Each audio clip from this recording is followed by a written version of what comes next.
Hi friends. चारों तरफ आप देखोगे तो सब लोग एक ही चीज के बारे में बात करते हैं, पैसा पैसा और पैसा। अब बात यह है कि पैसा कमा भी लिया जाता है, बहुत मेहनत भी करते हैं, लेकिन अंत में कुछ बचता नहीं है। जब फाइनेंशियल गोल्स सामने आते हैं तो पैसा कम पड़ जाता है। क्या दोस्तों आपकी भी यही समस्या है कि आप पैसे को मैनेज करना अच्छे से नहीं जानते हैं? तो आइए आज मैं आपको एक इतना आसान तरीका बताने वाला हूं जिससे आप अपने पैसे का फुल कंट्रोल कर लेंगे। देखिए, ध्यान रखिए, आपने पैसे कमाने के लिए मेहनत की, दिन रात एक किया, तो आपका ये फर्ज बनता है कि आप उस पैसे को ग्रो करने में लगाएं। और दूसरी सबसे बड़ी बात यह है कि पैसे को कैसे कमाएं। आपने जो मेहनत करके पैसा इकट्ठा किया है, आप कोशिश करें, आप एक तरीका इस तरीके से सेट करें, मैं आपकी हेल्प करूंगा उसमें, कि जिससे आपका कमाया हुआ पैसा बैंक में पड़ा पड़ा खराब नहीं होता रहे, बल्कि वो पैसा आपके लिए और पैसा कमाने के लिए दौड़ना शुरू करे।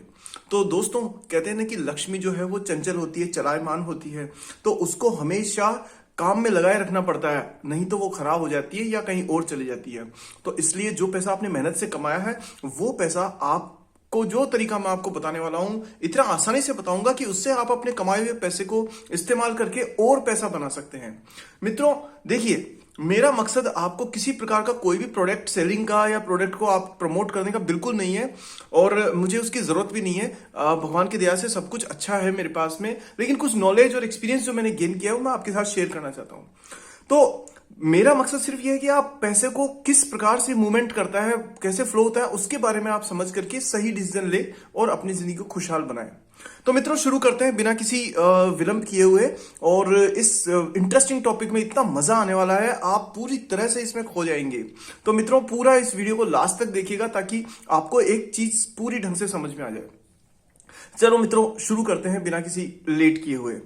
ठीक है, तो मित्रों देखिए, सबसे पहली बात यह है कि हम ये देखें कि इस पर मैं एक सीरीज जो बनाने वाला हूं, तो उसमें हम बाद में आगे भी और बातें करेंगे, लेकिन पहले ये देखें कि पैसा मूव कैसे करता है। देखिए मित्रों, पैसे के दो तरीके होते हैं। एक होता है इनफ्लो, यानी कि आपके पास में पैसा कहां से आ रहा है। दूसरा होता है आउटफ्लो, यानी कि पैसा आपके पास से कहां जा रहा है। जब हम इन दोनों चीजों को समझ लेंगे तो हमारे पास में पैसे का कंट्रोल करने की ताकत आने लग जाएगी। अब बात यह है मित्रों कि पैसा आने के अलग अलग तरीके हो सकते हैं। सैलरी हो सकती है, बिजनेस इनकम हो सकती है, पेंशन हो सकती है, इन्वेस्टमेंट आपने जहां किया है वहां से हो सकता है, रेंट हो सकता है, कई तरीके के हो सकते हैं। अब ये जो चारों तरफ चार्टेड अकाउंटेंट्स या इस तरीके की जो फाइनेंशियल प्लानर्स आपके ऑल अराउंड आपको दिखेंगे, मित्रों प्रॉब्लम उनके साथ क्या है कि वो फाइनेंशियल प्लानिंग के नाम पे आपको प्रोडक्ट सेल करते हैं। मैं उनके खिलाफ नहीं हूं, वो अपनी रोजी रोटी चलाने के लिए करते रहे, ऐसा उनका फर्ज है, करना भी चाहिए। लेकिन मैं कह रहा हूं कि आप किसी और की बातों को मान के उनका प्रोडक्ट क्यों खरीदे, बल्कि आप अपनी इच्छा से, अपनी एनालिसिस के बाद में खुद डिसाइड करें कि आपको क्या चाहिए और क्या नहीं।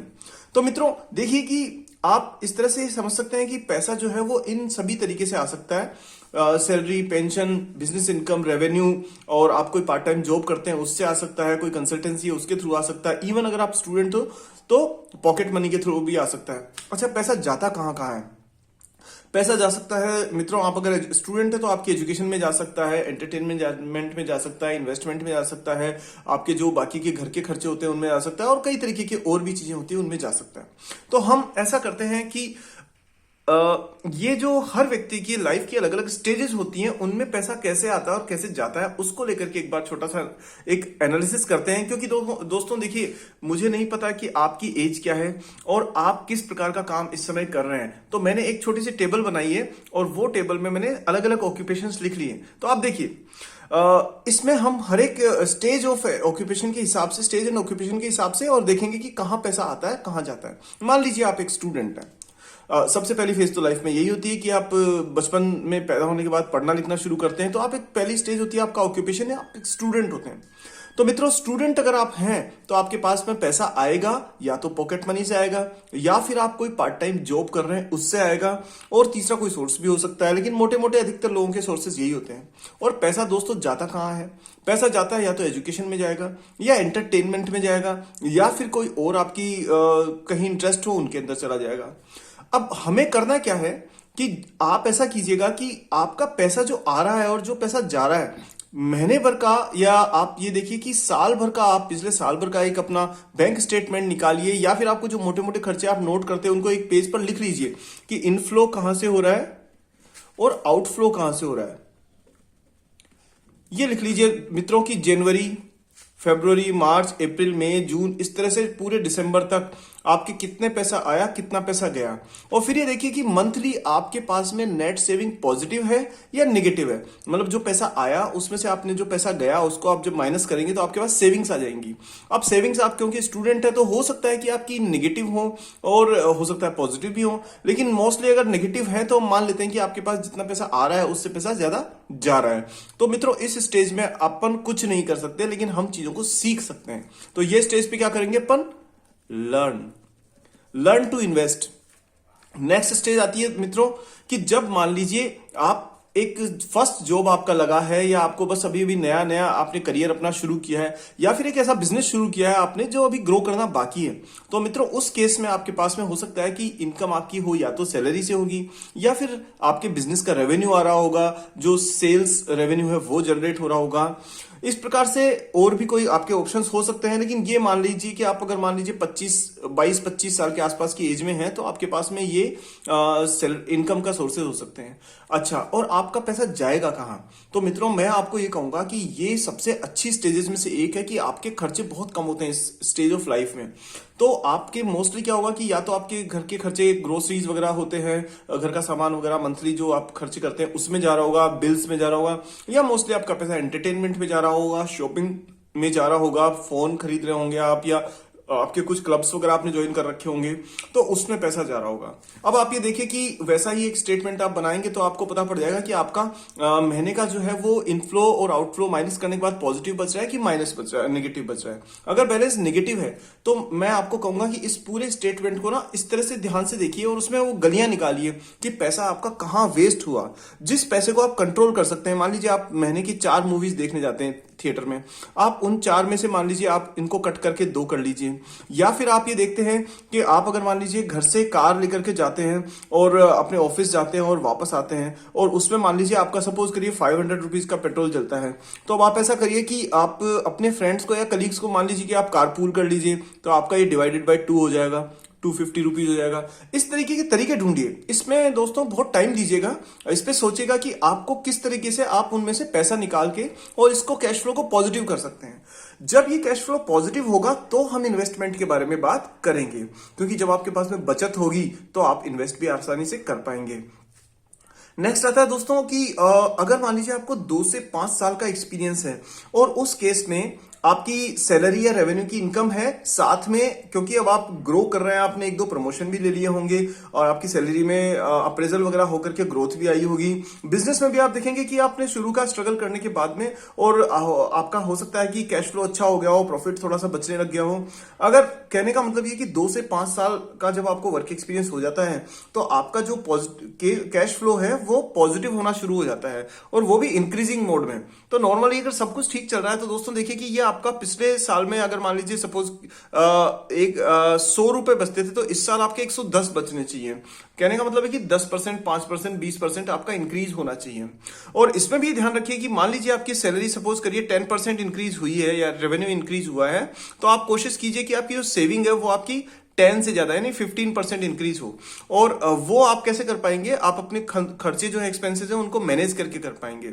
इस तरह से ये स्टेज भी बहुत इंपॉर्टेंट स्टेज है मित्रों, बहुत ही शानदार है। इस पे आप बहुत अच्छा पैसा इन्वेस्ट करके जिंदगी भर आप कमा के खा सकते हैं इससे।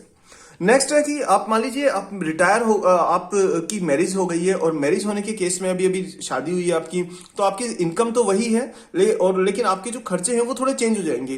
वो कैसे हो जाएंगे कि आपके पास में ग्रोसरी यानी महीने के खर्चे जो होते हैं घर के वो तो होंगे ही, साथ में आपको थोड़ा एंटरटेनमेंट या थोड़ा आप अपने लाइफ पार्टनर के साथ में कहीं जाएंगे तो उसमें भी आपको थोड़े से खर्चे इंक्रीज करने पड़ेंगे। तो हो सकता है आपका पॉजिटिव कैश फ्लो जो यहाँ इंक्रीज हो रहा था वो थोड़ा सा कम हो जाए।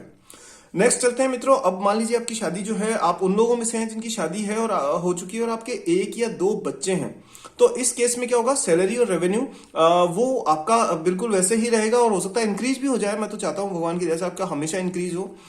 लेकिन बात यह है कि अब आपके क्योंकि 5-7 साल का आपको एक्सपीरियंस हो चुका है तो पैसा बढ़ेगा आपका, लेकिन साथ में अब आपके पास में जो फाइनेंशियल लायबिलिटीज आ जाएगी वो आ जाएगी बच्चों की एजुकेशन की। नॉर्मली क्या होता है कि आपके घर के खर्चे के अलावा जो बच्चे की जो एजुकेशन होती है, सालाना फीस जो जाती है, वो एक मेजर सोर्स ऑफ एक्सपेंसेस होता है आपका।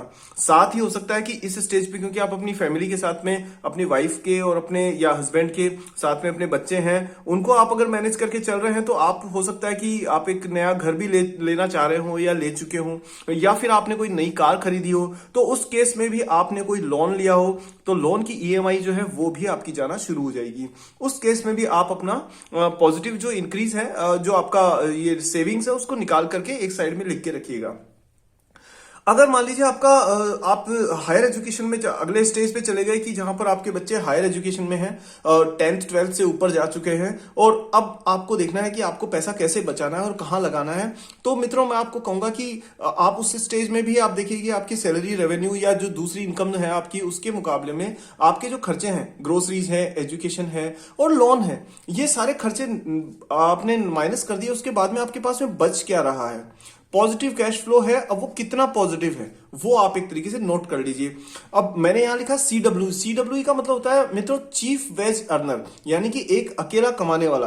अब ये भी हो सकता है कि आप और आपकी वाइफ दोनों ही इनकम सोर्सेज आप जनरेट कर रखे हो, आपने दोनों जॉब कर रहे हो या दोनों मान लीजिए बिजनेस में हो, तो आपकी अलग अलग इनकम भी हो सकती है और आपकी एक अकेले की इनकम भी हो सकती है। तो ऑब्वियसली अगर अलग अलग इनकम है तो आपके कैश फ्लो जो है वो इस तरह से मैनेज करिए कि ज्यादा से ज्यादा आप पॉजिटिव पैसा मतलब सेविंग में डाल सकें। अब बात आती है कि इसके बाद जो स्टेज होती है मित्रों की, जब आपके बच्चे जो है वो 20 साल के आसपास की एज के हो चुके हैं और अब उनकी 2 चीजें जो आपकी इंपॉर्टेंट है वो है, पहली है उनकी हायर एजुकेशन और दूसरी है उनकी मैरिज। इनके लिए आपको प्लानिंग करनी पड़ेगी और अब आपके ये नियर फ्यूचर में एक्सपेंसेस आ जाएंगे और उसके लिए कैसे प्लानिंग करनी है, क्या करनी है, वो सब मैं आपको आने वाले टाइम में बताऊंगा। लेकिन आप इन स्टेजेस के हिसाब से अपने आप को एक बार देख लीजिए।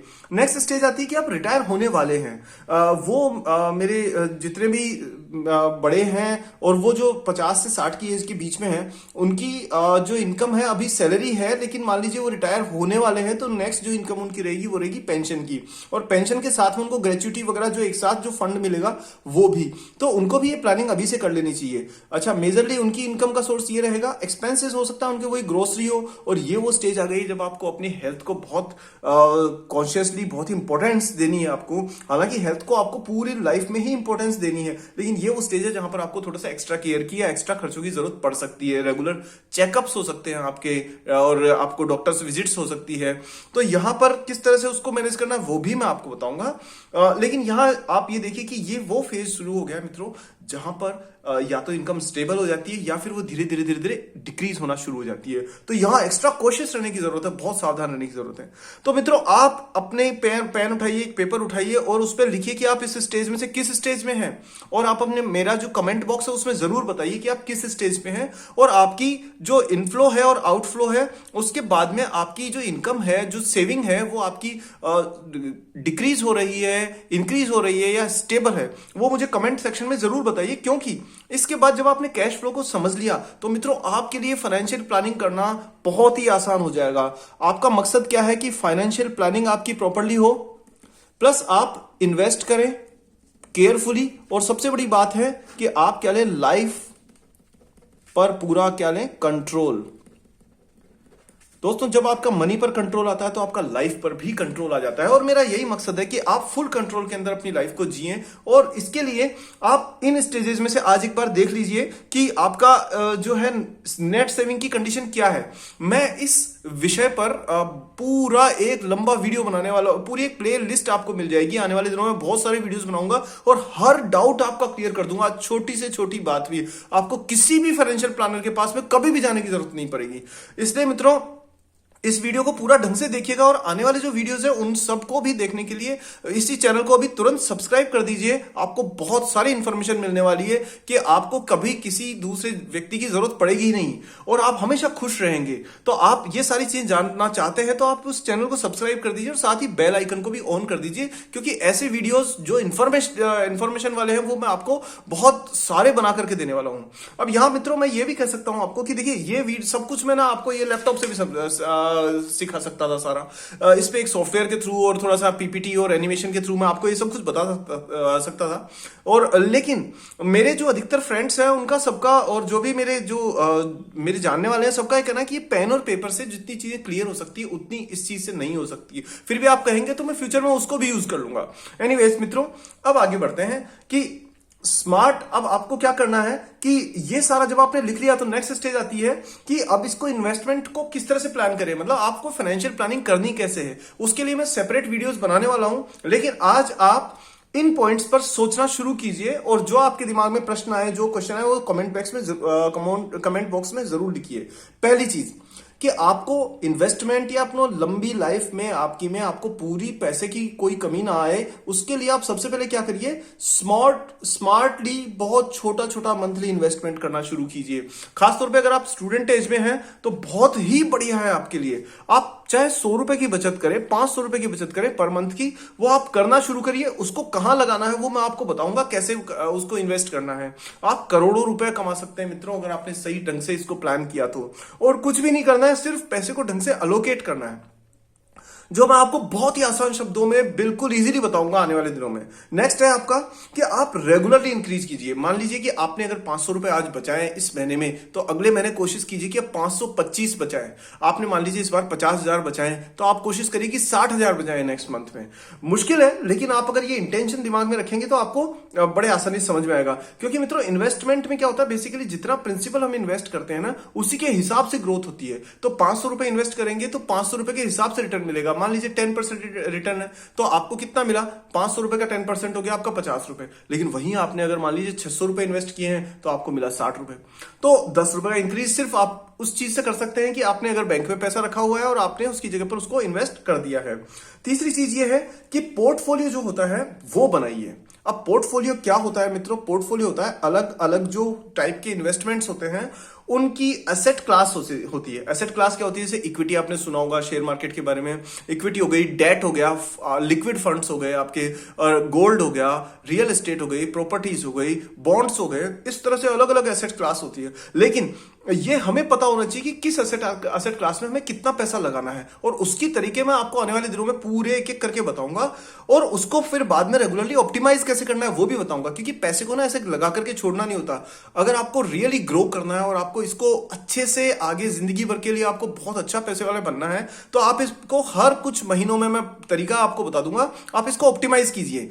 ठीक है, कि कौन से एसेट क्लास में अब पैसा थोड़ा सा रिड्यूस कर दिया जाए और उस पैसे को निकाल करके दूसरे वाले में बढ़ा दिया जाए। जैसे एग्जांपल के तौर पे मान लीजिए कि स्टॉक्स में आपने डाल रखा है पैसा, या म्यूचुअल फंड्स में आपने पैसा डाल रखा है। अब स्टॉक्स जैसे मान लीजिए अभी सेंसेक्स सपोज करिए 60,000 हो गया, पिछले साल ये 30-40 हजार के आसपास था। तो जब ये इक्विटीज बढ़ी तो ये किस एज में पहुंच गई, ये पहुंच गई है एक्सपेंसिव वाले एज में, ये ओवर बॉट मार्केट हो गया, यानी कि महंगी हो गई है। तो अब आप क्या करिए, इस स्टेज पे मैं आपको बताऊंगा कि कैसे यहां से पैसे को निकाल करके और आप बॉन्ड्स में इन्वेस्ट करें, ताकि जब ये अब कूल डाउन होना शुरू होगी तो बॉन्ड इंक्रीज होने शुरू होंगे, तो आपका जो ओवरऑल जो बजट, आपका जो ओवरऑल फंड वैल्यू है वो बढ़ जाएगी उससे। तो इसके साथ ही मित्रों, जब आप ऑप्टिमाइज कर रहे हैं पोर्टफोलियो के साथ ही साथ मैं आपको वो तरीका बताऊंगा कि आप री इन्वेस्ट कैसे करें। री इन्वेस्ट का मतलब ये कि आपने जो पैसा कमाया उससे जो प्रॉफिट आया, आपने इन्वेस्ट करने के बाद में जो प्रॉफिट आया, उस प्रॉफिट को किस तरह से सही ढंग से वापस साइकिल में डाल दिया जाए उसी में, जिससे कि वो पैसा भी आपके लिए बहुत सारा पैसा ग्रो करने में लग जाए।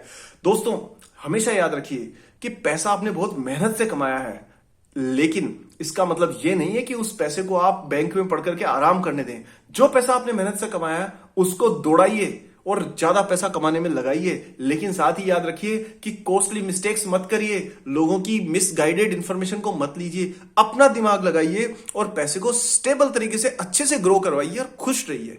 मित्रों, ये सारी चीजें मैं जानता हूं कि एक वीडियो में डालना बहुत मुश्किल है, तो मैं आपको ये रिक्वेस्ट करूंगा कि आप आने वाले दिनों में मेरे सारे वीडियोस को देखिए और बार बार घुमा के देखिए, और कहीं भी छोटी से बड़ी चीज आपके दिमाग में अगर आती है इन्वेस्टमेंट से रिलेटेड, तो प्लीज मुझसे जरूर आप कमेंट बॉक्स में पूछिए, मैं आपके हर क्वेश्चन को आंसर करूंगा।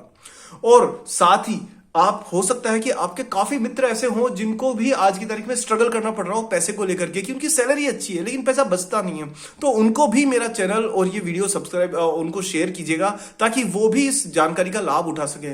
मित्रों, ऐसे पेड कोर्सेज जो होते हैं ना, वो आपको बहुत सारे मिल जाएंगे, लेकिन मैं फ्री में आपको ये एजुकेशन सिर्फ इसलिए दे रहा हूं क्योंकि मैं चाहता हूं कि आप अपने पैसे का कंट्रोल लें और आप खुशहाल बने। और वो सब इसलिए कर रहा हूं मित्रों, क्योंकि अगर आप किसी की हेल्प करते हैं तो आपकी हेल्प अपने आप भगवान करता है। और इसीलिए मैं आपको ये कहूंगा कि इसको ज्यादा से ज्यादा लोगों तक शेयर कीजिए, क्योंकि वीडियो जब ये फैलेगा तो बहुत सारे लोगों को जानकारी मिलेगी, जब जानकारी मिलेगी तो उनकी हेल्प होगी, वो हेल्प से आपको भी भगवान की तरफ से हेल्प मिलेगी। मित्रों, अच्छा कर्म हमेशा काम करता है, तो उसको जरूर आप ध्यान रखिएगा। और मैं आपसे रिक्वेस्ट करूंगा, आने वाली वीडियोस में मैं नेक्स्ट लेकर के आने वाला हूं एसेट क्लास अलग अलग टाइप की। देखिए, मैं वो नेशनल स्टॉक एक्सचेंज की वेबसाइट खोल के दिखा सकता हूं, अलग अलग पी रेशियोज वगैरह सब कुछ बता सकता हूं। मैंने एमबी किया हुआ है बहुत अच्छे कॉलेज से और काफी एक्सपीरियंस है 15 साल का, पर मैं ये सारी चीजें आपको ना पेन और पेपर से बता रहा हूं जिससे आपको हर चीज क्लियर हो। तो एसेट क्लास बताऊंगा, और security analysis and portfolio management कैसे करना है, वो किताबी ज्ञान नहीं, प्रैक्टिकली आप कैसे करेंगे, खुद हर चीज को कैसे कंट्रोल में लेंगे, कि आपको टाटा स्टील के शेयर में पैसा लगाना है, या फिर आपको बिरला सन लाइफ का लिक्विड फंड खरीदना है, या फिर आपको गोल्ड में फिजिकल गोल्ड खरीदना है कि डिजिटल गोल्ड खरीदना है, ये सारी चीजें, क्रिप्टो करेंसी में क्या करना है, ये सारी चीजें मैं आपको बताने वाला हूं।